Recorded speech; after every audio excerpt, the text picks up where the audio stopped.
Welcome to మెగానే TV పక్కా local. పశ్చిమ గోదావరి జిల్లా పాలకొల్లులో మృగశిర కార్తీ సందర్భంగా రొయ్యలు చేపలతో ఉచిత భోజనాలు ఏర్పాటు చేశారు. జై భారత్ క్షీరరామ ఆక్వా రైతు సంఘం ఆధ్వర్యంలో ఏర్పాటు చేసిన ఈ కార్యక్రమంలో మంత్రి నిమ్మల రామానాయుడు పాల్గొన్నారు. ఉచిత భోజనాలను వడ్డించారు. రొయ్యలు చేపల స్టాల్స్ను మంత్రి ప్రారంభించారు. చేపలు రొయ్యలలో మనిషికి అవసరమైన అన్ని రకాల పోషకాలు ప్రోటీన్లు ఎక్కువగా ఉంటాయని మంత్రి తెలిపారు.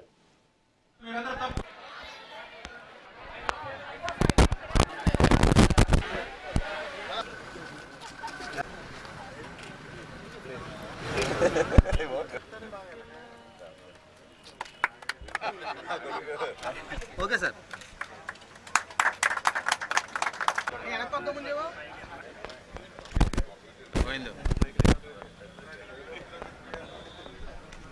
మృగశిర కార్తె అంటే మన తెలుగు రాష్ట్రాలలో అత్యంత ఆరోగ్యవంతమైనటువంటి రోజుగా మనందరం కూడా భావిస్తూ ఉంటాం.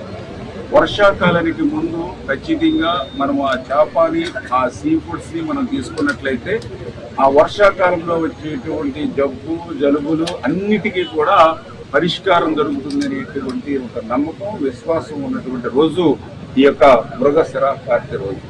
ఇటువంటి మృగశిర కార్తె రోజున మన ఆంధ్రప్రదేశ్ రాష్ట్రంలో ఉన్నటువంటి రొయ్యల రైతుల తరఫున ఈరోజు ఉచితంగా మరి అనేకమైనటువంటి సెంటర్లో చేపలు రొయ్యలతోటి భోజనాలు ఏర్పాటు చేయడం. అంటే దీని యొక్క ప్రధానమైనటువంటి ఉద్దేశం మన భారతదేశంలో అందులో కూడా అత్యంత ప్రత్యేకంగా ఈవేళ ఈ దేశంలో జరిగేటువంటి ఆక్వా ఎగుమతుల్లో నెంబర్ 1 మన ఆంధ్రప్రదేశ్ రాష్ట్రం. అటువంటి ఆంధ్రప్రదేశ్ రాష్ట్రంలో ఇంత పెద్ద ఎత్తున సాగు చేస్తున్నటువంటి రొయ్యల రైతులు అనేకమైనటువంటి ఇబ్బందులు ఎదుర్కొంటూ ఉన్నారు. అనేకటువంటి కష్టాలని ఫేస్ చేస్తున్నటువంటి పరిస్థితి ఉంది. దీనికి కారణం అంతా కూడా మనం ఉత్పత్తి చేసేటువంటి రొయ్యలు కానీ చేపలు కానీ ఇవన్నీ కూడా ఎక్కువ ఎక్స్పోర్ట్ అంటే ఇతర దేశాలకు ఎక్స్పోర్ట్ చేయడం, ఆ ఇతర దేశాల్లో ఉన్నటువంటి పరిస్థితులను బట్టి అవి మన మార్కెట్ మీద మనం ప్రభావం చూపడం, ఇటువంటివన్నీ కూడా ప్రతికూల పరిస్థితులు ఈవేళ రొయ్యలు అదేవిధంగా ఆక్వా చేపల రైతులు ఎదుర్కొంటున్నటువంటి పరిస్థితి. అదేవిధంగా కొన్ని అపోహలు కూడా ఈ యొక్క రొయ్యల మీద చేపల మీద కూడా ప్రజల్లో ఉన్నటువంటి పరిస్థితి. గుంటూరు జిల్లా తెనాలిలో మంత్రి నాదెండ్ల మనోహర్ పర్యటించారు. ఈ సందర్భంగా పంట కాలువల పూడికతీత పనులను మంత్రి పరిశీలించారు. వర్షాకాలాన్ని దృష్టిలో ఉంచుకుని ఈ పనులు చేపడుతున్నట్లు మంత్రి తెలిపారు. విఎస్ఆర్ కళాశాల నుంచి వైకుంఠపురం వరకు ఈ పనుల పురోగతిని తనిఖీ చేశారు. కాలువల్లో పేరుకుపోయిన పూడికను పూర్తి స్థాయిలో తొలగించి నీటి ప్రవాహానికి ఎలాంటి ఆటంకాలు లేకుండా చూడాలని అధికారులకు మంత్రి ఆదేశించారు. పట్టణంలో నీటిపారుదల వ్యవస్థను మరింత బలోపేతం చేసి ప్రజలకు ఇబ్బందులు కలగకుండా ప్రభుత్వం చర్యలు చేపడుతుందని మంత్రి తెలిపారు.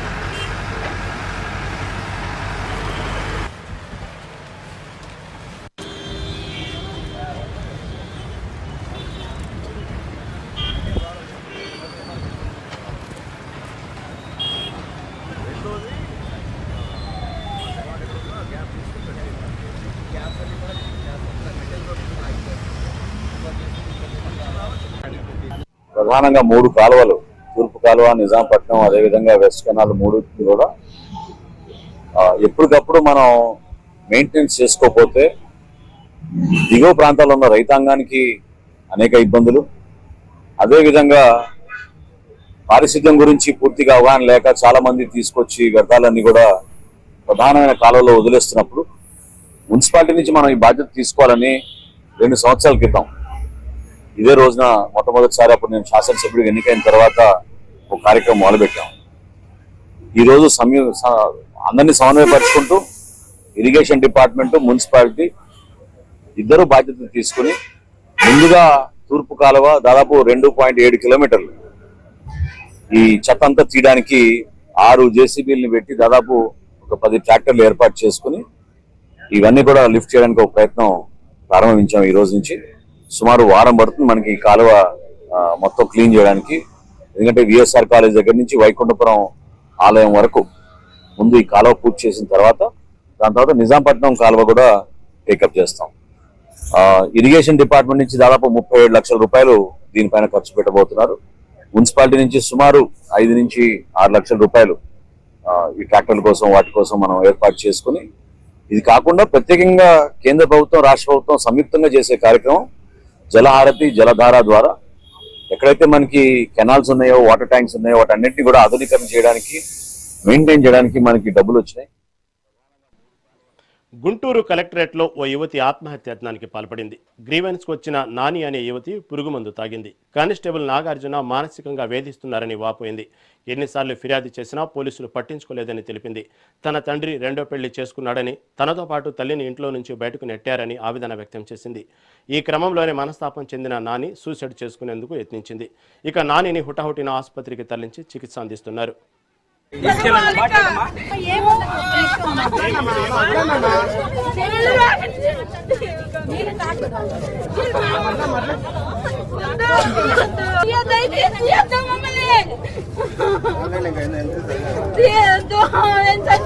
ఇక్కడే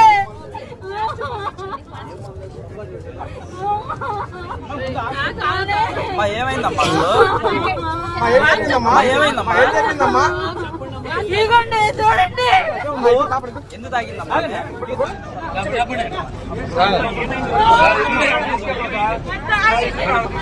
చెప్పమ్మా తల్లి, విషయం చెప్పమ్మా. విషయం చెప్పు.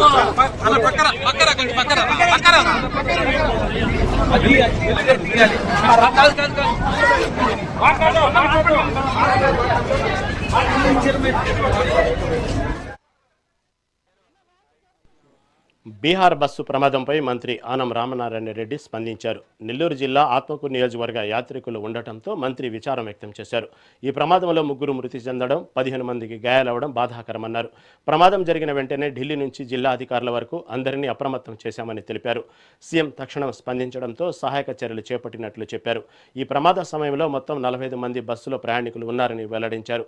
క్షతగాత్రులకు గయా ఆసుపత్రిలో చికిత్స అందుతుందన్నారు.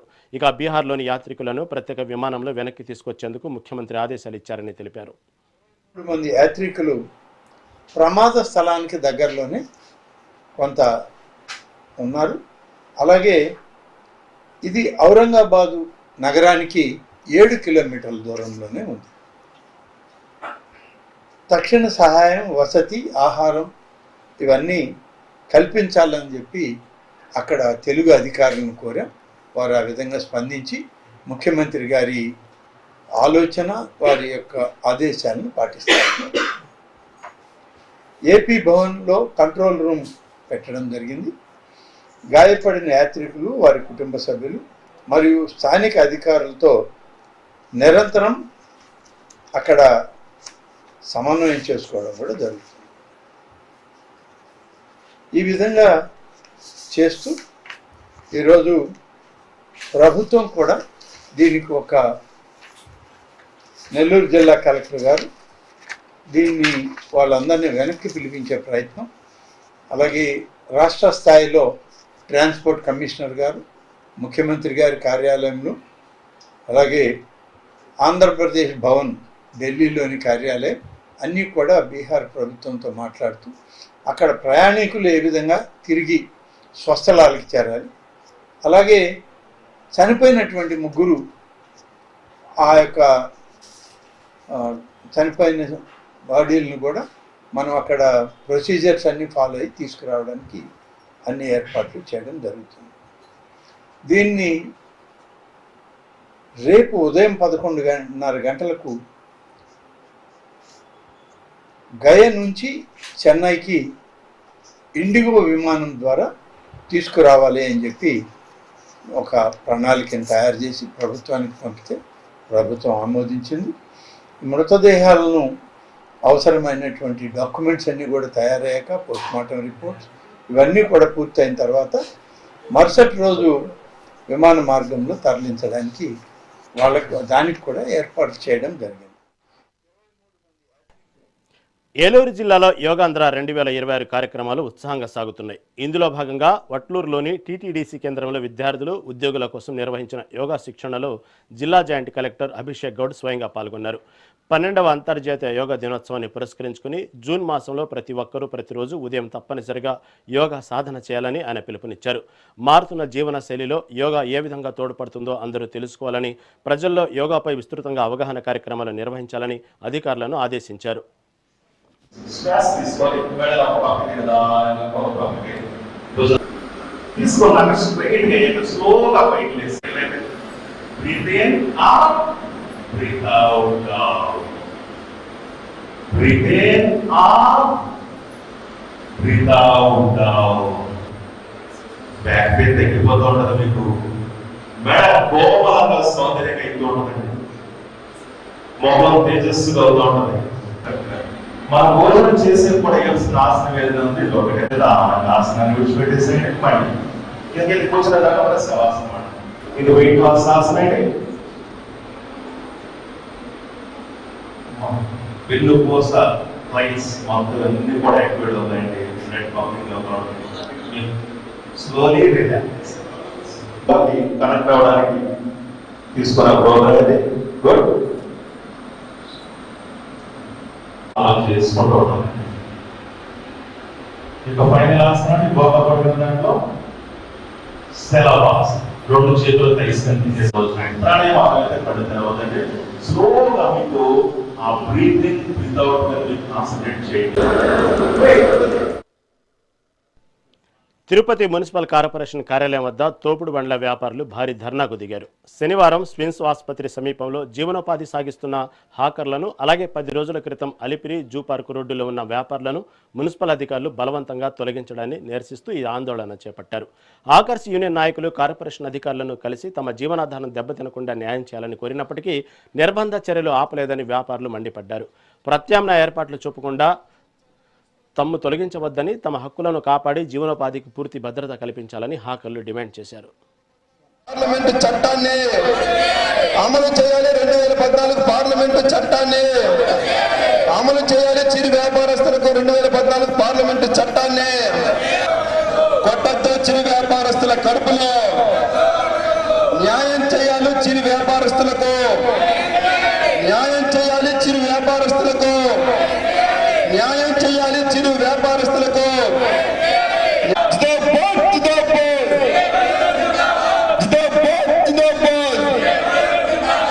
తిరుపతి నగరంలో వేలాది మంది చిరు వ్యాపారస్తులు, ఆకర్సు తమ పట్టుకూర్చు కోసం చిన్న చిన్న బండ్ల మీద చిరు వ్యాపారాలు చేసుకొని బతుకుతున్నారు. వారు అప్పులు చేసి సొంతంగా ఈ సరుకులు కొనుక్కొని ఈ యొక్క వ్యాపారాలు చేస్తున్నారు. వీరికి 2014లో పార్లమెంటు చట్టం చేసింది. వీరికి భద్రత ఉంది. వీళ్ళ అనుమతి లేకుండా, ఎటువంటి నోటీసులు లేకుండా ఏ ఒక్కరిని తొలగించకూడదని చట్టం చెప్తున్నప్పటికీ ఇక్కడ కొంతమంది వ్యాపారస్తుల ప్రలోభాలకి లొంగి వారి స్వప్రయోజనాల కోసం ఈరోజు కొన్ని దగ్గరలో ఈ యొక్క హాకర్ని తొలగించే కార్యక్రమం మున్సిపల్ అధికారులు చేపడుతూ ఉన్నారు. ఇది దుర్మార్గమైన విషయం. ఎందుకంటే మీ లాభాల కోసం, మీ బతకడం కోసం అనేక సంవత్సరాల తరబడి దాని మీద ఆధారపడి బతుకుతూ వాళ్ళ పిల్లలకు చదువులు, బాడుగులు, రకరకాల అప్పులు, ఆరోగ్యాలు ఇవన్నిటినీ కూడా భరిస్తూ వస్తున్న ఈ చిరు వ్యాపారాల మీద మీ ప్రతాపం చూపడం కరెక్ట్ అయిన కాదు, సరైనది కాదు అని చెప్తున్నా. ఈరోజు తెలుగుదేశం కూటమి ప్రభుత్వం వచ్చిన తర్వాత మేము బంగారు భవిష్యత్తు కల్పిస్తామని చెప్పి పేదలుగా ఉన్న వాళ్ళందరినీ కొంతమందిని దత్తత తీసుకొని మీరు అభివృద్ధి చేయండి అని చెప్తున్నారు. అయ్యా మీరేమీ ఆ కార్యక్రమం చేయకపోయినా పర్లేదు, మేము బతుకుతున్న మేము అరటిపళ్ళు, చిన్న టిఫను, లేకపోతే చిన్న టెంకాయల అంగడి, చిన్న అంగళ్ళు చేసుకొని బతికే మాకు ఈరోజు ఆ బతికే అవకాశం కల్పించండి మేము అడుగుతున్నాం. మీరు స్వర్ణ కుటుంబాలుగా గుర్తించి ఆదర్శ కుటుంబాలను తీసుకొచ్చి మాకేం ఆదుకోవాల్సిన పని లేదు నాయన. ఈ విషయం మీద మీరు స్పష్టంగా ఉండాల్సిన అవసరం ఉందని చెప్పేసి మేము సిఐటిగా డిమాండ్ చేస్తున్నాం. అలా కాని పరిస్థితుల్లో మొత్తం తిరుపతి నగరంలో ఉండే వేలాది మంది ఈ యొక్క వీధి విక్రయదారులందరినీ ఏకం చేసి ఈ దుర్మార్గానికి వ్యతిరేకంగా పోరాటం చేయాల్సి వస్తుంది. విజయవాడ బీసెంట్ రోడ్డులోని హాకర్స్కు టౌన్ ప్లానింగ్ అధికారులు ఇచ్చిన నోటీసులను వెంటనే వెనక్కి తీసుకోవాలని డిమాండ్ చేస్తూ సిఐటియు ఆధ్వర్యంలో నిరసన వ్యక్తమైంది.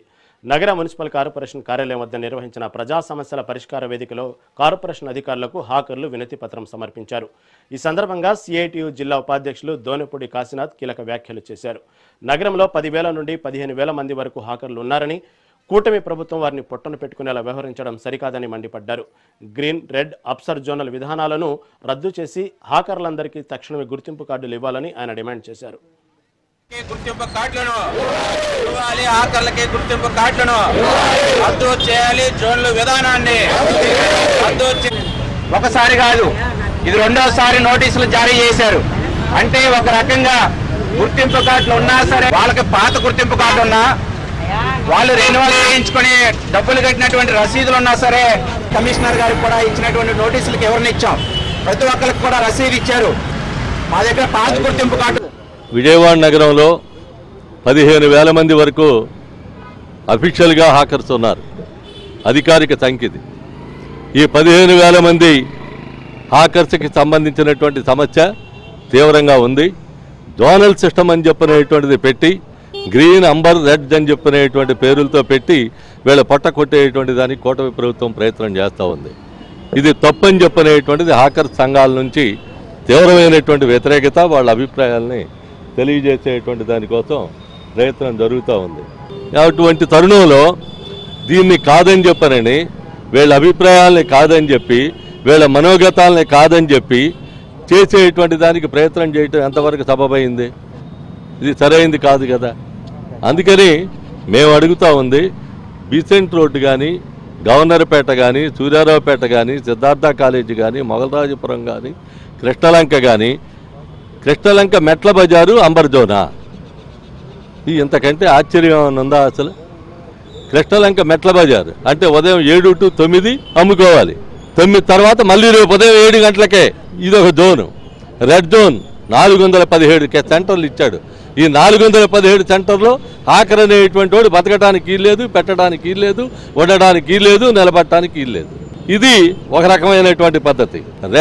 గ్రీన్ జోన్ అంటే జనసంచారం లేనటువంటి పాకెట్. అంటే 24 గంటలు పెట్టుకో బండి అక్కడ, అభ్యంతరంలే, కానీ జనసంచారం ఉండకూడదు అక్కడ. విజయవాడ నగరంలో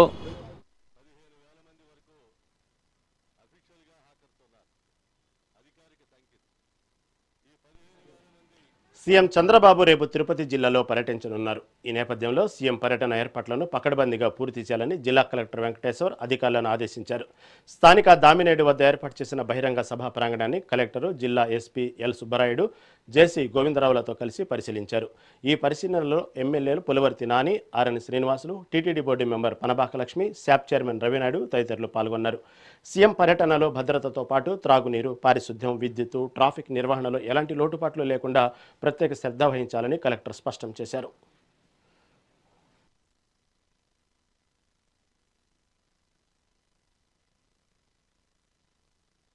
ఎన్డీఏ కూటమి మహాసభ మొట్టమొదటి సభ. 2 సంవత్సరాలు ఎన్డీఏ కూటమి ప్రభుత్వం దిగ్విజయంగా ఏర్పాటు చేసుకోవడం జరిగింది. ఒక పక్క సంక్షేమం, ఒక పక్క అభివృద్ధి, ఈ రెండు కాకుండా ఇంకా ఎన్నో మంచి కార్యక్రమాలు చేయడం జరుగుతుంది. మనమందరం కూడా చూస్తున్నాం.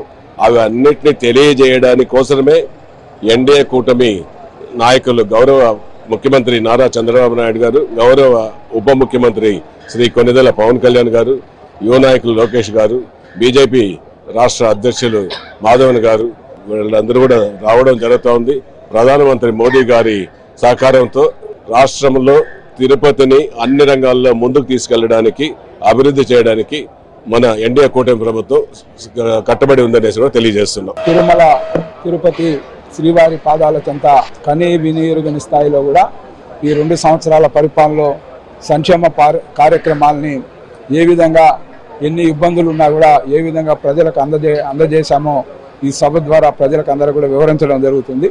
అదేవిధంగా ఎన్నికల ముందు ఇచ్చిన హామీలు, ఎన్డీఏ కూటమి చంద్రబాబు నాయుడు నాయకత్వంలో ఇచ్చిన హామీలకు సంబంధించి కూడా ఈరోజు వీటన్నిటి పరిష్కారానికి ఈరోజు భారీ ఎత్తున కూడా ఏదైతే ఎన్టీఆర్ భరోసా పెన్షన్లు కానీ, అదే శిశు దీనికి సంబంధించిన ఈ విద్యార్థులకు తల్లిదండ్రులకు ఇచ్చిన ఇది కానీ, ఈ విధంగా చెప్పుకుంటూ పోతే అనేక సంక్షేమ కార్యక్రమాల్లో ఏ విధంగా ముందుకెళ్ళింది ఈ సభ ద్వారా తెలియజేయడమే కాకుండా ఈడ చిత్తూరు ఉమ్మడి జిల్లా, కడప ఉమ్మడి జిల్లా, కర్నూలు ఉమ్మడి జిల్లా, అదేవిధంగా అనంతపురం ఉమ్మడి జిల్లా నుంచి రాయలసీమ ప్రాంతం నుంచి కూడా ప్రజాప్రతినిధులు అందరూ కూడా ఈ సభలో పాల్గొనబోతా ఉన్నారు.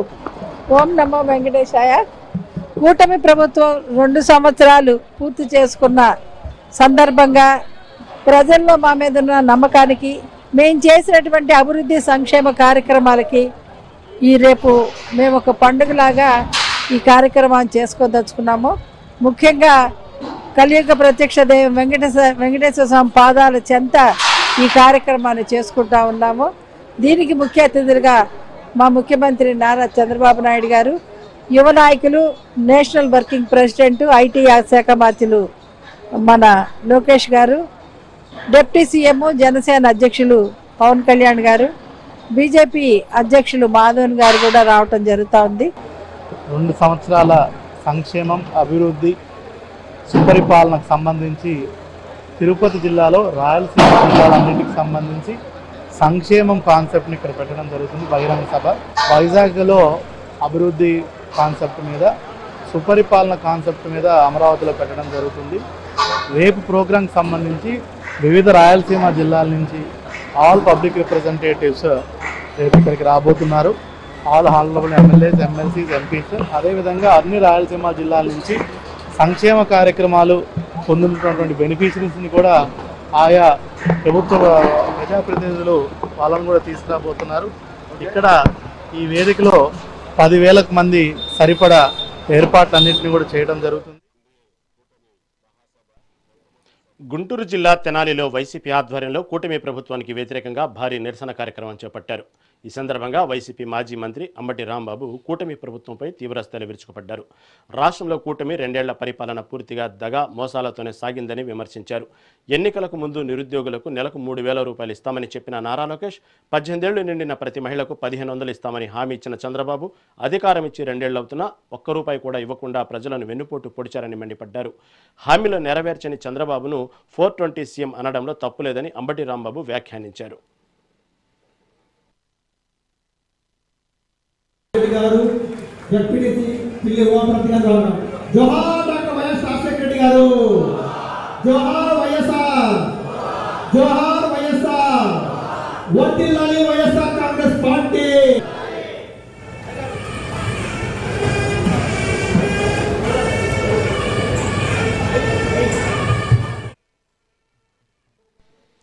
ఏపీలోని దేవాలయాలలో ఉన్న ఖాళీలను భర్తీ చేసే ప్రక్రియ వేగవంతమైందని దేవాదాయ శాఖ అధికారులు తెలిపారు. గత సంవత్సరం సీఎం చంద్రబాబు దేవాదాయ శాఖపై నిర్వహించిన సమీక్ష సమావేశంలో అన్ని ఆలయాల్లో ఖాళీగా ఉన్న పోస్టులను వెంటనే భర్తీ చేయాలని ఆదేశాలు జారీ చేశారు.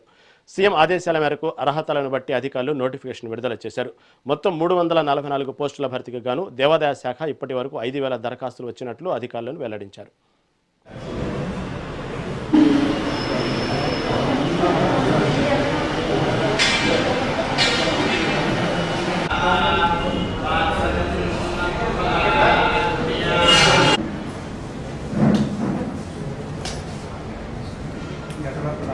రాష్ట్రంలో అన్ని 6A దేవాలయాల్లోని వైదిక సిబ్బందికి సంబంధించిన ఖాళీ నుంచి అర్హతలను నిర్దిష్టపరచుకొని దాని ప్రకారం నోటిఫికేషన్ ఇవ్వడం జరిగింది. ఆ నోటిఫికేషన్కి కేవలం ప్రతిభ ఆధారంగా ఎంపిక జరగాలనే ఉద్దేశంతో సెంట్రలైజ్డ్ రిక్రూట్మెంట్, ఏకీకృత రిక్రూట్మెంట్ చేపట్టాలని ఆదేశించడం జరిగింది. అందుపై సంబంధిత వేదపారాయణదారులు కానీ వేదపారాయణదారులు వివిధ శాఖలు, అదేవిధంగా అర్చకులు, పరిచారికలు, ఉపనిషత్ పారాయణదారు, రామాయణ పారాయణదారు, సప్తశతి పారాయణదారు, చండీ పారాయణదారు, ఇటువంటి అన్నింటికి సంబంధించి దేనికి సంబంధించి ఏ పోస్టుకు సంబంధించిన అర్హతలని ఆ విభాగంలో నిష్ణాతులు ఎవరైతే ఉన్నారో వాళ్ళ ద్వారా ఈ అర్హతలను నిర్దేశించుకొని, ఎందుకంటే రెగ్యులర్ రూల్స్లో ఉండేవి కాదు ఈ అర్హతలన్నీ కూడా ఆ సంబంధిత విద్వాంసులను సంప్రదించి అర్హతలను నిర్దిష్టపరచుకొని దాని ప్రకారం నోటిఫికేషన్ ఇవ్వడం జరిగింది. ఆ నోటిఫికేషన్కి 344 పోస్టులకు సంబంధించి నోటిఫికేషన్ ఇవ్వడం జరిగిందండి. 344 పోస్టులని నోటిఫికేషన్ ఇస్తే దాదాపు 5,000 దగ్గరగా 5,500 మంది అప్లికేషన్లు ఆన్లైన్ ద్వారానే అప్లికేషన్ తీసుకోవడం జరిగింది. దాదాపు 5,500 మంది దరఖాస్తు చేయడం జరిగింది. మళ్ళీ అవన్నీ కూడా పరిశీలించి వాళ్ళ అర్హతలను పరిశీలించి అవన్నీ కూడా విభాగాల వారీగా హాల్ టికెట్లు ఇచ్చే ప్రక్రియ ప్రారంభించడం జరిగింది. అయితే ముందుగా ఫస్ట్ ఫేజ్లో వేదపారాయణదారుల ఎంపిక విధానాన్ని ఎంపిక ప్రక్రియను చేపట్టడం జరిగింది. దాన్ని పూర్తిగా సంబంధిత విద్వాంసులతో బోర్డులు ఏర్పాటు చేయడం జరుగుతుందండి. పారదర్శకత కోసం మల్టీ జోన్ 1 అంటే శ్రీకాకుళం నుంచి కృష్ణా జిల్లా వరకు ఉన్న అభ్యర్థులందరికీ సంబంధించి ఇంటర్వ్యూ బోర్డుల్లో కేవలం మల్టీ జోన్ 2కి సంబంధించిన వేద పండితులే ఉంటారు. కేవలం ప్రతిభ ఆధారంగా. ఏలూరులో మధ్యాహ్న భోజన కార్మికులు ఆందోళనకు దిగారు. తమ సమస్యలు పరిష్కరించాలని డిమాండ్ చేశారు. కార్మికుల ఉపాధి పోగొట్టే స్మార్ట్ కిచెన్లు రద్దు చేయాలని కోరారు. ఈ మేరకు ఏపీ మధ్యాహ్న భోజన వర్కర్స్ యూనియన్ ఆధ్వర్యంలో కలెక్టరేట్ వద్ద ధర్నా నిర్వహించారు. జిల్లా జాయింట్ కలెక్టర్కు వినతి పత్రం అందజేశారు. కూటమి ప్రభుత్వం మధ్యాహ్న భోజన పథకాన్ని ప్రైవేట్ వ్యక్తులకు అప్పగించేందుకు ప్రయత్నిస్తుందని విమర్శించారు. ప్రభుత్వమే ప్రభుత్వమే జిందాబాద్ సిఐటియు జిందాబాద్ సిఐటియు పెరుగుతున్న సమాత బీమా జిందాబాద్ సిఐటియు జిందాబాద్ సిఐటియు ధరలకు అనుగుణంగా ఒక పిల్లవాడికి 20 రూపాయలు గుర్తింపు కార్డులు గుర్తింపు కార్డులు గుర్తింపు కార్డులు బీమా ప్రమాద బీమా వర్తింపజేయాలి. మధ్యాహ్న భోజన కార్మికులకు ప్రమాద బీమా. మధ్యాహ్న భోజన కార్మికుల సమస్యలు పరిష్కరించాలనేసి కలెక్టర్ ఆఫీస్ వద్ద నిరసన ధర్నా చేయడం జరుగుతూ ఉంది. ఎందుకంటే ఈరోజు మధ్యాహ్న కార్మికులు 20 ఏళ్ళుగా ఈ మధ్యాహ్న భోజన పథకంలో పనిచేస్తూ ఉన్నారు. ఈరోజు కూటమి ప్రభుత్వం వచ్చిన తర్వాత ఈ మధ్యాహ్న భోజన పథకాన్ని ప్రైవేటు వాళ్ళకు అప్పచెప్పాలనేసి ఇప్పటికే ప్రయత్నాలు జరిగినాయి. ప్రైవేటు వాళ్ళకి ఇవ్వాలని చూస్తూ ఉంది. 20 ఏళ్ళుగా మేము చేసి పిల్లలకు సేవలు అందించిన కృషిని మాత్రం గుర్తించకుండా ప్రభుత్వము ప్రైవేటు వాళ్ళకి ఇవ్వడం చాలా బాధాకరము. ఈరోజు స్మార్ట్ కిచెన్లు పెడతాననేసి ప్రభుత్వం చెప్తా ఉంది. ఏ విధంగా పెడతారు? అక్కడే పిల్లవాళ్ళకి మేము రోజు వేడివేడిగా వండి పెడుతున్నాం. అది నచ్చడం లేదా? పౌష్టికాహారమైన అందాలనేసి అంటున్నారు. మరి ప్రైవేట్ వాళ్ళకి ఇచ్చి స్మార్ట్ కిచెన్లు పెడితే ఎక్కడో మండలానికి 2 స్మార్ట్ కిచెన్లు పెడతానంటా ఉన్నారు. ఎక్కడో వండి పిల్లవాళ్ళకి ఆ గ్రామానికి చేరుకునేసరికి ఆ భోజనం చల్లారిపోతుంది కదా. అంటే ఈరోజు ప్రైవేట్ వాళ్ళకి ఇవ్వాలనే ఉద్దేశంతో ప్రభుత్వాలు ఎలాగైనా మధ్యాహ్న భోజన పథకాన్ని నిర్వీర్యం చేసే విధంగా కుట్రలు పన్నుతూ ఉన్నారు. మేము ప్రభుత్వాన్ని ఒకటే అడుగుతూ ఉన్నాం, మధ్యాహ్న భోజన పథకాన్ని ఇలానే కార్మికులతో కొనసాగించాలి. ప్రైవేట్ వాళ్ళకి ఇస్తే మాత్రం ఊరుకునేది లేదనేసి మేము ఈరోజు మధ్యాహ్న భోజన వర్కర్స్ యూనియన్గా హెచ్చరిక చేస్తూ ఉన్నాము. టీడీపీ రాజ్యసభ అభ్యర్థులుగా సానా సతీష్, భాష్యం రామకృష్ణ, చింతకాయల విజయ్ నామినేషన్లు దాఖలు చేశారు. ఏపీ అసెంబ్లీ కాన్ఫరెన్స్ హాల్లో నామినేషన్ కార్యక్రమం జరిగింది. రాజ్యసభ ఎన్నికల రిటర్నింగ్ అధికారి వనితారానికి 3 టీడీపీ అభ్యర్థులు 2 సెట్ల చొప్పున నామినేషన్ పత్రాలు సమర్పించారు. ఈ నామినేషన్ కార్యక్రమానికి assembly speaker Ayyanna Patrudu, deputy speaker Raghurama Krishnam Raju, మంత్రులు కొలుసు పార్థసారథి, అచ్చెన్నాయుడు, విజయనాడు ఎంపీ కేశినేని చిన్ని హాజరయ్యారు.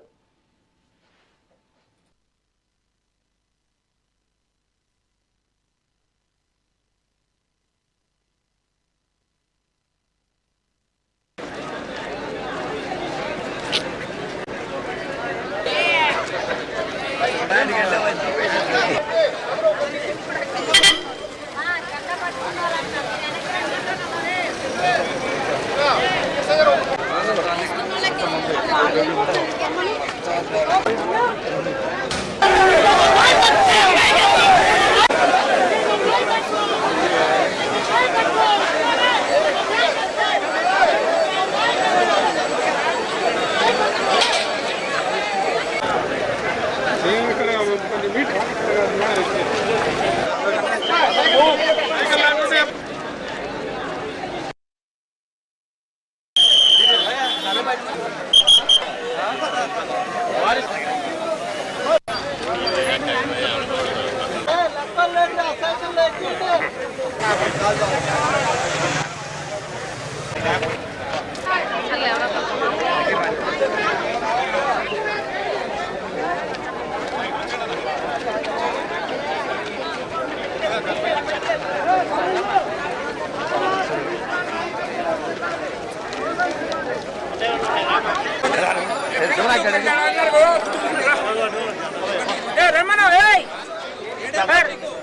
ముఖ్యంగా ఈరోజు చరిత్రలో నిలిచిపోయిన రోజు.